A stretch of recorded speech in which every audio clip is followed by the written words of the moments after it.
দীর্ঘদিন পর বাংলা ব্যান্ড সঙ্গীতের ছোঁয়া পেলেন প্রবাসীরা। বাংলাদেশের ব্যান্ড সঙ্গীতের অন্যতম প্রাণ আইয়ুব বাচ্চু, জেমস এবং হাসানের গান এখনও গেঁথে আছে মানুষের মনে। আর প্রবাসে ব্যান্ড সঙ্গীত পিপাসুরা দীর্ঘদিনের মনের আকাঙ্ক্ষা মিটিয়েছেন youth Bangla cultural forum UAE আয়োজিত ঈদ পুনর্মিলনীর জমকালো সাংস্কৃতিক অনুষ্ঠানে। এই আয়োজনকে আমি স্বাগত জানাই। আমাদের সন্তানরা যেন আমাদের সংস্কৃতি সবকিছু যেন তারা অন্তরে ধারণ করতে পারে।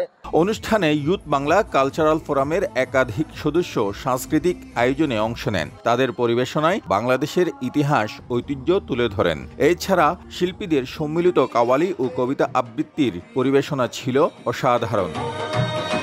আমরা সবসময় বলে থাকি যে আমাদের অনেকগুলো উৎসব, আমাদের অনেকগুলো উদযাপন আমরা করে থাকি, এগুলোকে একত্রিত করে একটা প্ল্যাটফর্মে নিয়ে এসেছিলাম। ইউথ বাংলা কালচারাল ফোরাম বেশ কয়েক বছর সংযুক্ত আরব আমিরাতে সাংস্কৃতিক আয়োজনের মধ্য দিয়ে বাংলাদেশকে তুলে ধরার চেষ্টা করছে।